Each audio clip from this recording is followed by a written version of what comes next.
7వ వచనం చదువుకుందాం.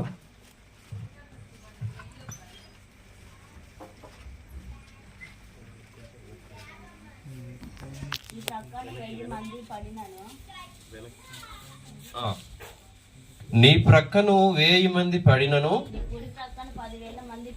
నీ కుడి ప్రక్కన 10,000 మంది కూలినను అపాయము నీ యొద్దకు రాదండి. చాలు. ఈ రాత్రికాల సమయమున పరిశుద్ధ ఆత్మదేవుడు మనందరితోటి వాక్యము ద్వారా ఒక చక్కటి ధైర్యపరిచేటువంటి వాగ్దానం ఇస్తా ఉన్నాడు. అదేమి వాగ్దానమో తెలుసా? నీ ప్రక్కన 1000 మంది పడినను, నీ కుడి ప్రక్కన 10,000 మంది కూలిన అపాయం ఏది నీ యొద్దకు రాదు.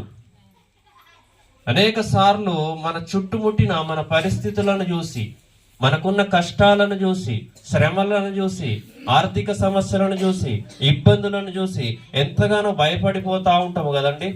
ఇవన్నీ ఈ రకంగా చుట్టుముట్టాయి. వీటన్నిటి నుండి ఏ రకంగా నేను విడుదల పొందుకోవాలని కదా. ఇక కొంతమంది అయితే విచిత్రముగా చుట్టుపక్కల ఏదైనా జరిగినా కూడా భయపడిపోతా ఉంటారు కదా. కొన్ని ఏరియాలు ఉన్నాయి, చుట్టుపక్కల ఏదో జరుగుతా ఉంటే మాకు కూడా ఏమన్నా ఇబ్బంది అవుతుందేమో, మాకు కూడా ఏదైనా అపాయం సంభవిస్తుందేమో, మాకు కూడా ఏదైనా ప్రమాదము జరుగుతుందేమో అని భయపడతా ఉంటారు. కరోనా సమయంలో అయితే కరోనాతో ఎంతమంది చనిపోయారో తెలియదు, కానీ భయముతో అనేక మంది చనిపోయారు కదా. అటువంటి వారందరి కొరకు దేవుడు ఈ రాత్రికాల సమయమున ఒక చక్కటి మాట ద్వారా మనందరితో మాట్లాడుతున్నాడు. అది ఏమిటాయి అంటే, నీ ప్రక్కన 1000 మంది పడినను, నీ కుడి ప్రక్కన 10,000 మంది కూలినను ఏమైనా గాని ఏ అపాయము నీ యొద్దకు రాదు. హల్లెలూయా. అంటే దీని అర్థము ఏమిటాయా అంటే, నీ పరిస్థితులు ఏ రకంగా ఉన్నప్పటికీ, ఎన్ని కష్టాల్లో నువ్వు ఉన్నప్పటికీ, ఎన్ని సమస్యల్లో నువ్వు ఉన్నప్పటికీ, ఎన్ని ఆర్థిక ఇబ్బందుల్లో నువ్వు ఉన్నప్పటికీ, అవి ఏవి కూడా అవి ఉంటాయి కానీ వాటి వలన ఏ అపాయము నీ దగ్గరకు రాదు అని దేవుడు వాక్యం ద్వారా మీ అందరితో మాట్లాడుతూ ఉన్నాడు. హల్లెలూయా. దేవుని నామానికి మహిమ కలుగును గాక. మరి ఈ వాక్యము, ఈ వాగ్దానము మన జీవితంలో నెరవేర్చబడాలంటే హల్లెలూయా, పరిశుద్ధ గ్రంథంలో చాలా మాటలు ఉన్నాయి కదండి. చాలా చక్కటి వాగ్దానాలు, చాలా చక్కటి శక్తి కలిగిన మాటలు, ధైర్యపరిచే మాటలు ఉన్నాయి కదా. మరి ఇప్పుడు మనం చదువుకున్నటువంటి ఈ మాట మన జీవితంలో, ఈ వాగ్దానము నెరవేరాలంటే హల్లెలూయా, ఎంతమందికి ఆశ ఉంది ఈ రకంగా నేను ఉండాలి, నా ప్రక్కన ఏమైనప్పటికీ ఏ అపాయము నాకు సంభవించకుండా దేవుడు నన్ను కాపాడాలని. అందరికీ ఉంటది కదా దేవుడు కాపాడాలని. మరి ఈ వాగ్దానం మన జీవితంలో నెరవేరాలంటే నీకు ఏముండాలో తెలుసా? విశ్వాసం ఉండాలి. హల్లెలూయా. దేవుడు ఈ రోజున నాతో ఈ మాట మాట్లాడుతా ఉన్నాడు.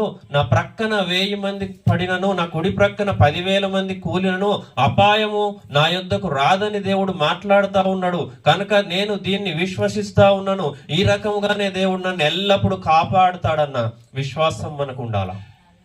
హల్లెలూయా. ఏముండాలండి? మనకు విశ్వాసం ఉండాలా. ఎప్పుడైతే నీకు ఈ విశ్వాసం ఉంటుందో అప్పుడు వాగ్దానము నీ జీవితంలో నెరవేర్చబడుతుంది. ఏమండి మాకు విశ్వాసము లేదా? విశ్వాసము లేదే దేవుని మందిరానికి వస్తున్నామా, ప్రార్థిస్తున్నామా, పాటలు పాడుతున్నామా, చప్పట్లు కొడుతున్నామా, గృహ కూడికలు పెట్టుకుంటున్నామా, గృహ కూడికలకి వస్తున్నాం కదా. మరి ఇవన్నీ విశ్వాసము లేదే మేము చేస్తామా? రావచ్చండి. హల్లెలూయా. మరి నీకు విశ్వాసం ఉందా, విశ్వాసము లేదా అనేది ఎలా బయటపడుతుంది? హల్లెలూయా. ఇప్పుడు ఎవరిని అడిగినా, కీర్తనని అడిగినా ఏమంటదండి? నీకు విశ్వాసం ఉందా అంటే నాకు విశ్వాసం ఉందని అంటది కదా. చిన్న పిల్లల్ని అడిగినా, ప్రభుదేవని అడిగినా, కుమారుని అడిగినా, ఎవరిని అడిగినా ఏం చెప్తారు? నీకు విశ్వాసం ఉందంటే ఉంది అంటారు కదా. హల్లెలూయా. అయితే నీకు విశ్వాసం ఉందా లేదా అనేది ఏ రకముగా బయటపడుతుంది? ఎప్పుడు బయటపడుతుంది అంటే నీకు కష్టం వచ్చినప్పుడు, నీకు ఇబ్బందులు వచ్చినప్పుడు, నీకు శ్రమలు వచ్చినప్పుడు నీ విశ్వాస పరిమాణము ఎంత అనేది బయటపడుతుంది. యెషయా గ్రంథం 28వ అధ్యాయం 16వ వచనంలో దేవుని వాక్యము స్పష్టంగా సెలవిస్తా ఉన్నది ఏమిటంటే, విశ్వసించువాడు కలవర పడడు. మరి ఈ రోజున నీ జీవితంలో ఉన్న నీ కష్టాన్ని చూసి నువ్వు కలవరపడతా ఉన్నావా? హల్లెలూయా.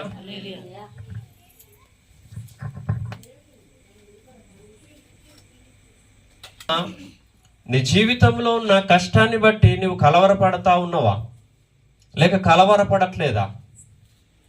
4 రోజులు వ్యాపారము సరిగా నడవకపోతే కలవరము కదండి. కొద్దిగా ఒక 10 రోజులు అనారోగ్యం విడిచిపోకపోతే కలవరము. ఒక నెల రోజులు కుటుంబంలో సమాధానం లేకపోతే కలవరము. హల్లెలూయా. నీ విశ్వాసం ఎప్పుడు బయటపడుతుందంటే నీ కష్ట సమయంలో, నీవు బాగా శ్రమలో ఉన్నప్పుడు నీవు కలవరపడతా ఉంటే నీవు అల్ప విశ్వాసము కలిగిన వాడి వలె హల్లెలూయా కనబడతావు దేవునికి. దేవుని నామానికి మహిమ కలుగును గాక. ఎన్ని శ్రమలు వచ్చినా, ఎన్ని కష్టాలు వచ్చినా నువ్వు కలవరపడట్లేవు అనుకో, వాక్యం చెప్పినట్టుగా విశ్వసించువాడు కలవరపడడని. హల్లెలూయా. నువ్వు దేవుని యందు సంపూర్ణముగా విశ్వాసం ఉంచిన వ్యక్తి వల్ల దేవునికి కనబడతావు. ఈ పరిస్థితి ఏ రకంగా ఉంది ఒకసారి పరిశీలన చేసుకో ప్రియ సహోదరుడా, ప్రియ సహోదరి.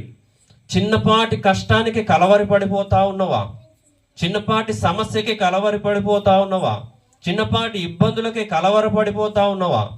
దేవుని వాక్యం సెలవిస్తుంది, ఒకవేళ నీవు నీ దేవుణ్ణి సంపూర్ణముగా విశ్వసిస్తే ఈ లోకంలో ఉన్న ఏ కష్టము, ఎంత పెద్ద కష్టం వచ్చినా నీవు కలవరపడవు. నీకున్న విశ్వాసము నిన్ను కలవరపడనీయదు. ఏమో చెప్తుంది తెలుసా నీ విశ్వాసము? ఈ అనారోగ్యం ఏ పాటది, దీనికి ఎందుకు కలవరి పడిపోతున్నావు, కలవరపడకు అని చెప్తుంది. హల్లెలూయా. ఈ ఆర్థిక సమస్య ఏ పాటిది, దీనికెందుకు కలవరపడిపోతా ఉన్నావు, కలవరపడకు అని చెప్తుంది. హల్లెలూయా. ఈ సమస్యలు ఏ పాటివి, వీటికెందుకు కలవరపడిపోతా ఉన్నావు, కలవరపడకని చెప్తుంది. ఆ రకంగా నీ విశ్వాసం మాట్లాడుతూ ఉన్నదా శ్రమ సమయంలో? హల్లెలూయా. లేక శ్రమ రాగానే నువ్వు అల్ప విశ్వాసి వలె మార్చబడతా ఉన్నవా? చిన్నపాటి కష్టము రాగానే అప్పటి వరకు ఇలా ఉన్న నీవు కొద్దిపాటి శ్రమ, కొద్దిపాటి కష్టము రాగానే కొద్ది కొద్దిగా కృంగిపోయి అల్ప విశ్వాసము కలిగిన వాడి వలె నువ్వు మార్చబడతా ఉన్నావు. నీ శ్రమ సమయంలో నీ స్థితిగతి ఏ రకంగా ఉంది పరిశీలన చేసుకోవాలా. హల్లెలూయా. బైబిల్ గ్రంథంలో యేసుక్రీస్తు ప్రభుల వారు ఒక సముద్రం మీద నడుచుకుంటూ వస్తున్నప్పుడు దానిని చూసిన పేతురు ఏమన్నాడండి, లెక్క నడుస్తా ప్రభువా నీళ్ళ మీద అన్నాడు. సరే ఓకే రైట్ రా అన్నాడు. ఎవరు? యేసు ప్రభు పేతురుని సరే ఓకే నడుచుకుంటూ రా అన్నాడు. ఈయన 4 అడుగులు వేశాడు. ఎన్ని అడుగులు? 4 అడుగులు మంచిగా వేశాడండి, మునిగిపోలేదు. హల్లెలూయా. నీళ్ళ మీద నడవడం అంటే మామూలు విషయం కాదు. యేసు ప్రభు నడుస్తా ఉన్నాడు కదా, ఈయనకు కూడా ఒక కోరిక కలిగింది. మనకు కూడా కొన్నిసార్లు కొన్ని కోరికలు కలుగుతాయి కదా, థ్రిల్ ఫీల్ అవ్వాలని అనిపిస్తా ఉంటది కదా. ఈయనకు కూడా నేను కూడా నడుస్తా అన్నాడు. హల్లెలూయా. సరే రామంటే ఒక 4 అడుగులు వేసాడు. 4 అడుగులు వేసిన వాడు వేసి ఏం చేశాడో తెలుసా? అప్పటి వరకు 4 అడుగులు ప్రభువును చూసి వేసాడు. ఆ 4 అడుగులు వేసిన తర్వాత ఒక్కసారి అట్లా ప్రక్కకు చూశాడు. ఎక్కడికి చూశాడు?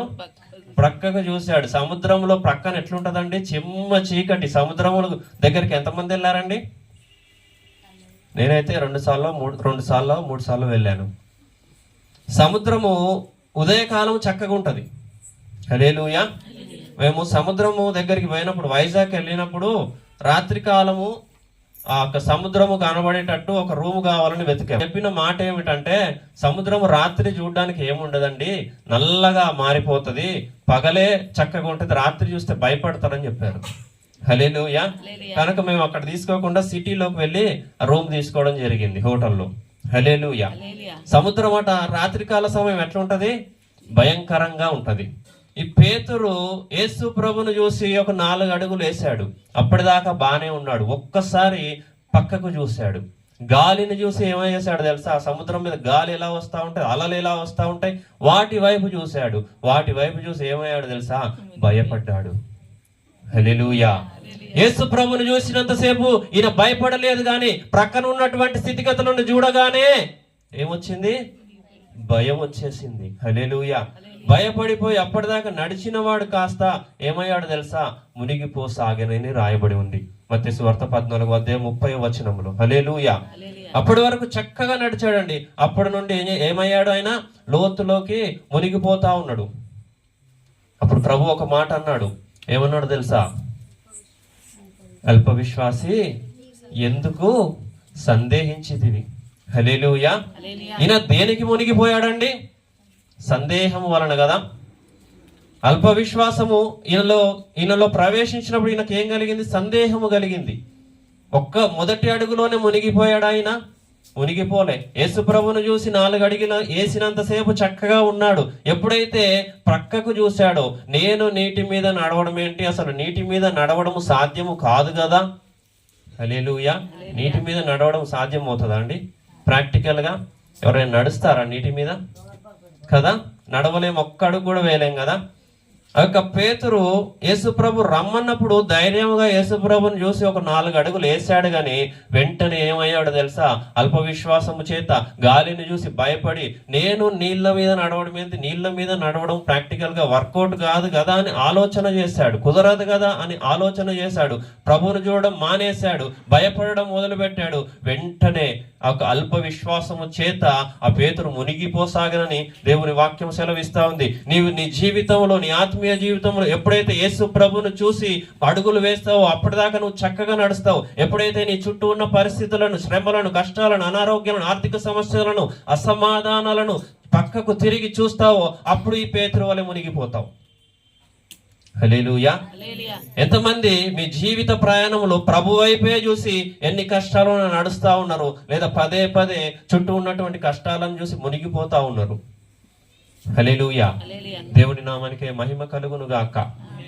ఇక్కడ పేతురు ఆ రకముగా ఆలోచన చేయకపోతే మునిగిపోయేవాడు కాదండి. ఈ రోజున నీ విశ్వాసము ఏ రకంగా ఉంది? నీ ప్రక్కన 1000 మంది పడినను, నీ కుడి ప్రక్కన 10,000 మంది పడినను, 10,000 మంది కూలినను అపాయమేది నీ యొద్దకు రాదని దేవుడు చక్కటి వాక్యము ద్వారా చక్కటి వాగ్దానం నీకు ఇస్తా ఉన్నాడు. ఆ వాగ్దానం నెరవేరాలంటే నీకు విశ్వాసం అవసరం. నీకు ఉండవలసినది ఏంటి? విశ్వాసము. నిజముగా దేవుడు ఏ అపాయము నా ఇంటికి రానివ్వడు, ఏ తెగులు నా గుడారము సమీపించనీయడన్న విశ్వాసము నీకు ఉండాలా. ఆ విశ్వాసం ఉంటే నిజముగా ఏ తెగులు నీ గుడారమును సమీపించదు. ఎప్పుడైతే అల్ప విశ్వాసిగా నువ్వు మార్చబడతావో అప్పుడు నువ్వు ప్రమాదంలోనికి వెళ్ళిపోతావు.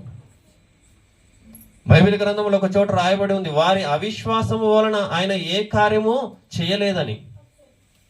అవిశ్వాసం ఉంటే నీ జీవితంలో దేవుడు ఏ కార్యము చేయడు.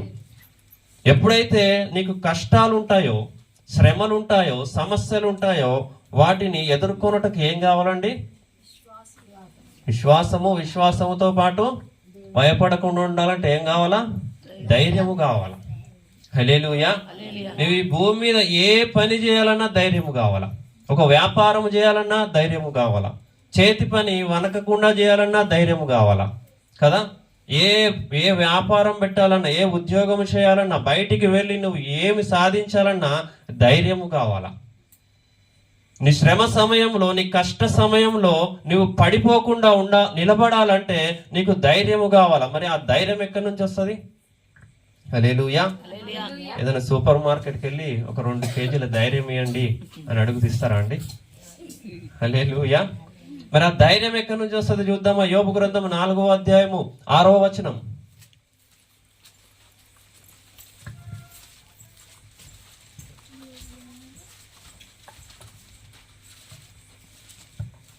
నీ భక్తి నీకు ధైర్యము పుట్టింపదా. నీ యథార్థ ప్రవర్తన నీ నిరీక్షణకు ఆధారము కాదా. హల్లెలూయా. ధైర్యము ఎక్కడి నుంచి వస్తుందంటండి? ధైర్యాన్ని పుట్టించేది ఏంటి క్రైస్తవుడికి? హల్లెలూయా. భక్తి. నువ్వు మంచిగా ఉన్న సమయంలో నీవు చేసే భక్తి, ప్రతిరోజు నీవు చేసే భక్తి నువ్వు కష్ట సమయంలో ఉన్నప్పుడు నీకు ధైర్యాన్ని కలిగిస్తుంది. హల్లెలూయా. నేను ఎంత భక్తిగా ఉన్నాను, దేవుడు నాకు ఏ అపాయము నా గుడారము సమీపించనీయడనే ధైర్యాన్ని కలిగిస్తుంది. హల్లెలూయా.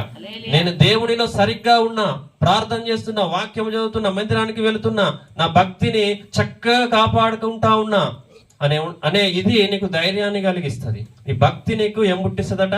ధైర్యం పుట్టిస్తుందట. మరి అటువంటి భక్తి నువ్వు చేస్తా ఉన్నావా? హల్లెలూయా. నీ శ్రమ సమయంలో, నీ కష్ట సమయంలో నువ్వు చేసే భక్తి నీకు ధైర్యాన్ని పుట్టిస్తా ఉన్నదా? హల్లెలూయా.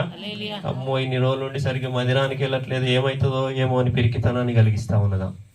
అమ్మో ప్రతిరోజు మంచిగా ఉన్నప్పుడు ప్రార్థన చేయకుండా టీవీ చూస్తా అన్నా ఏమవుతుందో ఏమో అని పిరికితనాన్ని పుట్టిస్తుందా? హల్లెలూయా. దేవుడు సమయం ఇచ్చినప్పుడు దేవునితో కనపకుండా సెల్ ఫోన్ లో షార్ట్ వీడియోస్ చూస్తున్నా ఏమవుతుందో ఏమో అని పిరికితనాన్ని పుట్టిస్తా ఉన్నదా? హల్లెలూయా. నువ్వు అనుదినము చేసే భక్తి ఏం చేస్తుందట? నీ శ్రమ సమయంలో నీకు ధైర్యాన్ని కలిగిస్తుందట. హల్లెలూయా. దేవుని నామానికి మహిమ కలుగును గాక.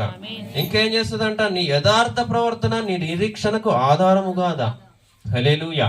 నీ యథార్థ ప్రవర్తన, నువ్వు నీతిమంతుడుగా యథార్థముగా జీవించే నీ యథార్థ ప్రవర్తన నీ నిరీక్షణకు ఆధారము కాదు. అంటే నిరీక్షణ కలిగి ఉండేటట్టు చేస్తుందట నీ భక్తి, నీ యథార్థ ప్రవర్తన. నేను భక్తి కలిగి ఉన్నాను కనుక నేను నిరీక్షణ కలిగి ఉంటా, ఈ కష్టం ఎట్లా వచ్చిందో అట్లనే వెళ్ళిపోయేటట్టు దేవుడు చేస్తాడు నా భక్తిని బట్టి. హల్లెలూయా. అటువంటి భక్తి నువ్వు చేస్తా ఉన్నావా, లేక పైన భక్తి చేస్తా ఉన్నావా? హల్లెలూయా. దానియేలుని ఏం చేశారండి? దానియేలుని తీసుకువెళ్ళి ఎక్కడేశారు? హల్లెలూయా. దానియేలుని తీసుకెళ్లి సింహాల గృహలో వేశారు. రాజు తీసుకొని బంట్రోతుకు అప్పగించండి, సింహాల గృహలో వేయండి అనగానే ఏం చేశారో దానియేలు ఏమన్నాడో తెలుసా? అమ్మో సింహాల గుహ వద్దండి, ఏదైనా చిన్నపాటి శిక్ష ఉంటే వేయండి అని బ్రతిమాలలేదండి. ఏదో కుక్కలు ఉన్న చోటలోనో పిల్లలు ఉన్న చోటలో వేయండి, ఏకంగా సింహాల గృహలో వేయొద్దండి అని బతిలాడలేదండి. హల్లెలూయా. దానియేలును సింహాల గృహలో వేయడంగానే సరే నడవండి అని దానియేలు నడిచాడు. హల్లెలూయా. దానియేలుకు సింహాల గృహలోకి వెళ్ళేంత ధైర్యం ఎక్కడి నుంచి వచ్చింది? హల్లెలూయా. దానియేలు ప్రతిరోజు చేసే భక్తి దానియేలుకు ధైర్యాన్ని పుట్టించింది. దానియేలు ఎంత భక్తి పరుడో తెలుసా? ఒక శాసనము చేశారు. ఏమని శాసనము చేశారో తెలుసా? 30 రోజుల వరకు నువ్వు ఏ మానవుని దగ్గర గాని ఏ దేవుని దగ్గర గాని నీ మనవిని నీవు చేసుకోవద్దు, ఎవ్వరు చేసుకోవద్దు అని ఒక శాసనము చేశారు. ఈయన 30 రోజులు కాదు కానీ 30 గంటలు కూడా ఉండలేదండి. ముమ్మారు తన ఇంటి యొక్క కిటికీని యెరూషలేము తట్టు తిప్పి ముమ్మారు ప్రార్థన చేశారంట దానియేలు. దానియేలుని ఎందుకు సింహాల గృహలో వేశారు? ప్రార్థన చేసినందుకు. కొన్నిసార్లు ప్రార్థన చేసినందుకు కూడా కష్టాలు వస్తాయి, కన్నీళ్ళు వస్తాయి. అంత మాత్రాన ప్రార్థన చేయడము మానద్దండి. దానియేలు నువ్వు ప్రార్థన చేస్తే, ఎవరైనా ఇక్కడ ప్రార్థన చేస్తే తీసుకువెళ్ళి సింహాల గృహలో వేస్తామని చాటింపు వేసిన తర్వాత కూడా చూడండి దానియేలు భక్తి ప్రార్థన ఆపలేదు. హల్లెలూయా. ఆయనకు తెలుసంట సింహాల గృహలో వేస్తాడని, అయినా కూడా ఆయన తగ్గలేదు. హల్లెలూయా. తెలిసి కూడా ముమ్మారు యెరూషలేము తట్టు కిటికీని తెరిచి ఏం చేశాడట? ఆయన ప్రార్థన చేశాడంట, దేవుణ్ణి స్తుతించాడట. అందును బట్టి దానియేలుని తీసుకువెళ్ళి ఎక్కడేశారో తెలుసా? సింహాల గృహలో వేశాడు. ఈయనకేమైనా భయం అవుతుందా? హల్లెలూయా. ఎందుకు భయం అయ్యట్లేదు అంటే తన విశ్వాసము, సింహాల కంటే నా దేవుడు గొప్పవాడు. హల్లెలూయా. సింహము కంటే నా దేవుడు గొప్పవాడు. నేను ప్రార్థన చేసినందుకే కదా నన్ను సింహాల గృహలో వేసినది. ఇదంతా నా దేవుడు చూస్తా ఉన్నాడు, నా దేవుడు ఖచ్చితంగా విడిపిస్తాడన్న విశ్వాసము దానియేలుకున్నది. దానియేలుకున్న భక్తి దానియేలు భయపడనీయలేదు. ధైర్యంగా సింహాల గృహలోనికి వెళ్ళిపోయాడు. రాజు కలవరపడతా ఉన్నాడు. హల్లెలూయా. రాజు కలవరపడి ఒక మాట అంటా ఉన్నాడు. దర్యావేషు రాజు. దానియేలు గ్రంథం 6వ అధ్యాయం 16వ వచనం చదువుదామా? నీవు అనుదినము తప్పక సేవించుచున్న నీ దేవుడే నిన్ను రక్షించును. ఎవరు రక్షిస్తారట దానియేలును? హల్లెలూయా. దానియేలు అనుదినము తప్పక సేవిస్తా ఉన్నాడట. ఆ దేవుడే దానియేలును రక్షిస్తాడని రాజే స్వయముగా దానియేలుతో చెప్తా ఉన్నాడు. హల్లెలూయా. ఈ రోజున నీవు అనుదినము దేవుణ్ణి సేవిస్తా ఉన్నావా? అయితే తప్పక నీ కష్టం నుండి దేవుడు నిన్ను కాపాడుతాడు. సింహాల గృహలోకి వెళ్ళిన దానియేలు ఎలా వెళ్ళాడో అలా చక్కగా వచ్చాడండి. ఏం చేశాడో తెలుసా? దేవుడు సింహాల నోళ్ళని మూసివేశాడట. హల్లెలూయా. అందులో ఎన్ని సింహాలు ఉన్నాయో తెలియదు కానీ అన్ని ఒక మూలకు వెళ్ళి కూర్చున్నాయి. నోటిని మూసివేసినట్టుగా రాయబడ్డది. హల్లెలూయా. ఎందుకు నోటిని మూసివేశాడు? సరే దాడి చేయకుండా చేయొచ్చు కానీ నోటిని మూసివేయడం ఎందుకు? సింహాలు ఏం తింటాయండి? మాంసం తింటాయి. పచ్చి మాంసం తింటే నోరు ఎంత చెడు వాసన వస్తుంది కదా. అక్కడ ఎన్ని సింహాలు ఉన్నాయో తెలియదు. ఆ సింహాలు నోళ్ళు తెరిస్తే ఎంత స్మెల్ వస్తుంది దానియేలుకు? హల్లెలూయా. ఆ గుహలో ఉండగలుగుతాడా ఆ బ్యాడ్ స్మెల్ కి? హల్లెలూయా. దానియేలు భక్తి చూడండి దేవుడిని ఎంతగా ఆకట్టుకున్నదో. తనకు వాసన కూడా రాకుండా ఆ సింహాల నోళ్లను మూసాడట దేవుడు. ఎలా వెళ్ళాడో అలానే వచ్చాడు. నీవు కూడా ఈ దానియేలు వలె రక్షించబడాలంటే నీవేం చేయాలి తెలుసా? దానియేలు ఎటువంటి భక్తిని చేశాడో అటువంటి భక్తిని చేయాలా. దానియేలు ఎటువంటి విశ్వాసమును కలిగి ఉన్నాడో అటువంటి విశ్వాసముని కలిగి ఉండాలి. అప్పుడు దానియేలును సింహాల గృహ నుండి కాపాడిన దేవుడు ఈ లోకంలో ఉన్న అనారోగ్యమైన సింహం నుండి నిన్ను కాపాడుతాడు. ఆర్థిక సమస్యలను సింహం నుండి కాపాడుతాడు. కుటుంబ సమస్యలను సింహం నుండి కాపాడుతాడు. అసమాధానమైన సింహం నుండి కాపాడుతాడు. నిరుద్యోగమైన సింహం నుండి కాపాడుతాడు. ఈ లోకంలో ఉన్న ఏ సింహము నిన్ను ఏమి చేయకుండా వాటి నోళ్లను మూసే దేవుడు నీ దేవుడు. హల్లెలూయా. మరి అటువంటి భక్తి చేయుటకు నీవు ఇష్టపడతా ఉన్నవా? హల్లెలూయా. ఏదో పైన పుస్తకం పట్టుకొని వెళ్తా ఉన్నావా? పరిశీలన చేసుకోవాలా. దానియేలట సింహాల గృహలో వేస్తా అన్నా కూడా ప్రార్థన చేయడం ఆపలే. ఒక 30 రోజులు ఉండొచ్చు కదండి ప్రార్థన చేయకుండా. సింహాల గృహలకు పోయేటోడు కాదు, రిస్క్ తీసుకునేటోడు కాదు కదా. మనమైతే ఆ రకంగానే ఆలోచన చేస్తాం మేము. హల్లెలూయా. ఒక 1 నెల రోజులు ప్రార్థన చేయకపోతే పోయింది ఏముందిలే, అంతగానో ఏం పడిపోతా ఉంది, ఒక 1 నెల రోజులు ఆగుదాం. సింహాల గుహలో వేస్తే లేనిపోని చికాకు. దేవుడు ఒకవేళ లేట్ చేస్తే ఆ సింహాలు మనల్ని ఏం చేస్తాయి? కొరికేస్తాయి, నమిలేస్తాయి, తినివేస్తాయి. ఒక 30 రోజులు ప్రార్థన చేయకుండా ఉందాంలే అని భయపడరా? హల్లెలూయా. పిరికితనం వచ్చేదా? హల్లెలూయా. కానీ దానియేలుకు రాలే. కారణం ఏమిటి? దానియేలు భక్తి దానియేలుకు ధైర్యాన్ని పుట్టించింది. ఈరోజు నా ప్రార్థన చేసే అవకాశం ఉంది. నేను ప్రార్థన చేస్తే ఎవరైనా తీసుకెళ్లి సింహాల గృహలో వేస్తారా అండి? హల్లెలూయా. ప్రతి ఆదివారం మందిరానికి వస్తే ఎవరైనా సింహాల గృహలో వేస్తారా? హల్లెలూయా.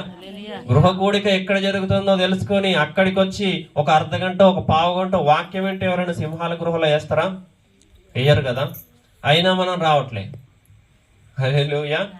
దానియేలేమో సింహాల గృహలో నిన్ను వేస్తాడు, ప్రార్థన చేయకన్నా ప్రార్థన చేస్తా ఉన్నాడు. 30 రోజులు కూడా ఉండలేకపోయాడు. మనమేమో ఏ గృహలో వేయము, ఇంకా దీవించబడతామన్నా కూడా మనం ప్రార్థన చేయడానికి ఇష్టపడట్లే, గృహ కూడకలకు వెళ్ళడానికి ఇష్టపడట్లే, ప్రతి ఆదివారము ఎగ్గొట్టకుండా మందిరానికి రావడానికి ఇష్టపడట్లే, దేవుని వాక్యానుసారంగా జీవించడానికి ఇష్టపడట్లే.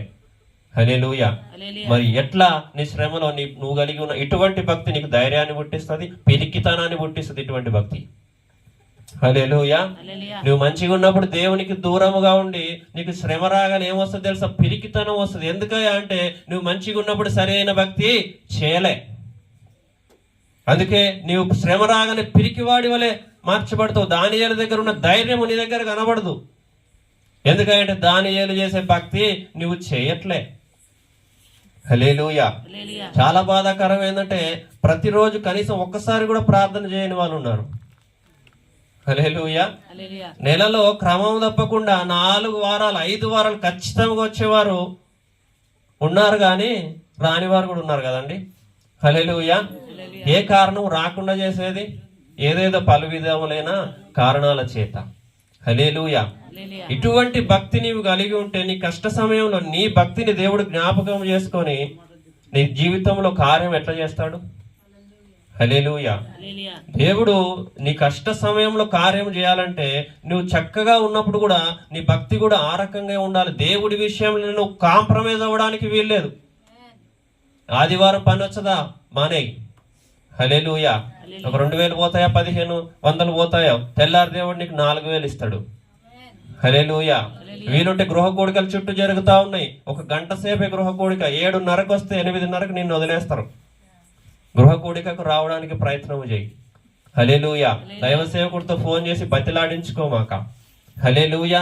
దేవుని నామానికి మహిమ కలుగును గాక. ఈ రోజున నువ్వు ఎటువంటి భక్తి చేస్తావు నువ్వు పరిశీలన చేసుకోవాలా. నువ్వు అనుకుంటా ఉన్నవేమో వారానికి 1 గంట 2 గంటలో మందిరానికి పోతా ఉన్నా అది చాలు అని. హల్లెలూయా. వారానికి ఎంత? 1 గంట 2 గంటలో మందిరానికి పోతున్నా అది చాలు. ఆ భక్తి నీ కష్టాల నుండి ఎట్లా బయటికి తీసుకొస్తుందని నువ్వు అనుకుంటా ఉన్నావు ప్రియ సహోదరుడా. హల్లెలూయా. నువ్వు దానియేలు చేసిన భక్తి చేయాలి కదా. హల్లెలూయా. నువ్వు పైన భక్తి చేసి దేవుడు నా జీవితంలో కార్యము చేయట్లేదండి, పోయిన సంవత్సరం ఎంత ఉందో అప్పు అంతే ఉంది, కొద్ది పెరిగిందండి. హల్లెలూయా. పోయిన సంవత్సరం ఏ సమస్యలు నీకు 4 సమస్యలు పెరిగాయండి. మరి నీవు నీ భక్తి యొక్క పరిమాణాన్ని పెంచావా తగ్గించావా? తగ్గించావు కాబట్టి సమస్యలు పెరుగుతా ఉన్నాయి. దేవునికి దూరంగా ఉన్నావు కాబట్టి సమస్యలు పెరుగుతా ఉన్నాయి. ఈ వాక్యము విన్న తర్వాత నీ భక్తి యొక్క పరిమాణాన్ని పెంచు, నీ శ్రమలను దేవుడు తగ్గిస్తాడు. హల్లెలూయా. ప్రతి ఒక్కరికి వారి సమస్యల నుండి విడుదల పొందుకోవాలని ఉంటదండి. వారికి ఉన్న ఇబ్బందులు కష్టాల నుండి ఏం పోవాలా? విడుదల పొందుకోవాలా. రాత్రికి రాత్రి అవన్నీ తొలగిపోవాలని ఉంటది, కానీ భక్తిలో మార్పు రావాలని ఉండదు. ఎన్ని రోజులైనా అదే భక్తి. హల్లెలూయా. వారానికి 1.5 భక్తి లేదా 2 గంటల భక్తి. హల్లెలూయా. ఇప్పటి నుండి వారానికి 1.5 2 గంటల భక్తి కాకుండా ప్రతిరోజు ఎల్లప్పుడూ దేవుని స్తుతించేవాడి వలె ఉండు. ఎక్కడ ఒక 4 దేవుని మాటలు దొరుకుతాయో నేను పరిగెత్తుకొని వెళ్ళి ఆ వాక్యాన్ని విని ఆ వాక్యం ద్వారా మార్చబడతా, ఉజ్జీవింపబడతా అనే ఆలోచనతో పరిగెత్తడము నేర్చుకో. తప్పించుకోవడము తర్వాత సంగతి. హల్లెలూయా. ఈ రోజున ప్రార్థన అంటే తప్పించుకునేవారు అనేక మంది. గృహ కూడికలలో లెక్క చూస్తే 8 మంది 9 మంది కాదు కదా, 6 7 కూడా ఉండట్లే. సంఘం చూస్తే 100 మంది, గృహ కూడికలో చూస్తే 8 మంది 9 మంది. వారు కూడా ఫోన్ చేసి ఎంతసేపు అండి గృహ కూడిక జరిగేది? 24 అవర్సా 12 అవర్సా? గంట సేపు మాత్రమే. హల్లెలూయా. మన గృహంలో గృహ కూడిక పెడితే, ఒకవేళ నువ్వు ఎవరైనా ఇంటికి గృహ కూడిక రాలేదనుకోండి, కొద్దిసేపు వారు క్రీస్తు ప్రేమను ప్రక్కన పెట్టారనుకోండి, ఈయన ఇంటికి గృహ కూడిక రాలే కాబట్టి నేను కూడా రాలేదంటే నీ గృహ కూడిక రోజు ఎవరైనా ఉంటారా? హల్లెలూయా. నీవు నీ కుటుంబమే ఉంటది. మహా అయితే తప్పదు కాబట్టి నేను ఉంటా. హల్లెలూయా. నీ గృహము కూడా సంఘముతో నింపబడాలంటే నీవేం చేయాలా? నువ్వు ఖాళీగా ఉన్నప్పుడు కూడా, నీకు వీలున్నప్పుడు కూడా గృహ కూడికలకు రావాలా. భక్తిలో మార్పు రావాలా నీకు ప్రతిరోజు ప్రతిదినము. హల్లెలూయా. దినదినము నీ విశ్వాస పరిమాణము పెరగాల, దినదినము నీ భక్తి పెరగాల. అప్పుడు నీ జీవితంలో ఉన్న కష్టాలు కన్నీళ్లు తగ్గుతా వస్తాయి. హల్లెలూయా. ఎవరికైతే కష్టాలు తగ్గాలో వారికి ఏం పెరగాల? భక్తి పెరగాల. హల్లెలూయా. విశ్వాసము పెరగాలి. హల్లెలూయా. అప్పుడు దేవుడు ఈ వాగ్దానాన్ని నీ జీవితంలో నెరవేర్చుతాడు. ఏ వాగ్దానం తెలుసా? నీ ప్రక్కన 1000 మంది పడినను, నీ కుడి ప్రక్కన 10,000 మంది కూలినను అపాయము నీ ఇంటి గడప తొక్కనేడు. నీ భక్తిని బట్టి, నీ విశ్వాసాన్ని బట్టి. హల్లెలూయా. నీ వాగ్దానాన్ని నీవు స్వాధీనపరచుకోవాలంటే ఈ రోజు నుండి నీ విశ్వాసము పెరగాల, ఈ రోజు నుండి నీ భక్తి పెరగాల. అప్పుడు ఈ వాగ్దానం నీ జీవితంలో నెరవేర్చబడుతుంది, లేకపోతే నెరవేర్చబడదు. హల్లెలూయా. వాగ్దానము నెరవేర్చబడేది నీ మీద ఆధారపడి ఉంటది. దేవుడైతే కార్యము చేయడానికి సిద్ధముగా ఉన్నాడు. నీవు నీ విశ్వాసాన్ని పెంచుకోవడానికి సిద్ధముగా ఉన్నావా? భక్తిని పెంచుకోవడానికి సిద్ధముగా ఉన్నావా? లేక పైన భక్తి ఇన్ని రోజులు చేసిందే చేద్దామని నిర్ణయించుకుంటా ఉన్నావా? హల్లెలూయా. దేవుని నామానికి మహిమ కలుగును గాక. మనము ఇది మొదలుకొని ఇంకను విశ్వాస పరిమాణము పెంచుకునే వారి వలె ఉందుము గాక. అల్ప విశ్వాసులుగా ఉండక అధిక విశ్వాసులుగా ఉందుము గాక. దానియేలు ఏ రకముగా అయితే భక్తి చేసి సింహాల గుహలోకి రోషముగా వెళ్లి రోషముగా వచ్చాడో, ఆ రకముగా మనము కూడా భక్తి చేసి మన శ్రమలన్నిటిలో నుండి రోషముగా బయటకు వచ్చే వారి వలె ఉందుము గాక. దేవుడి మాటలు దీవించును గాక. ప్రార్థన చేసుకుందాం.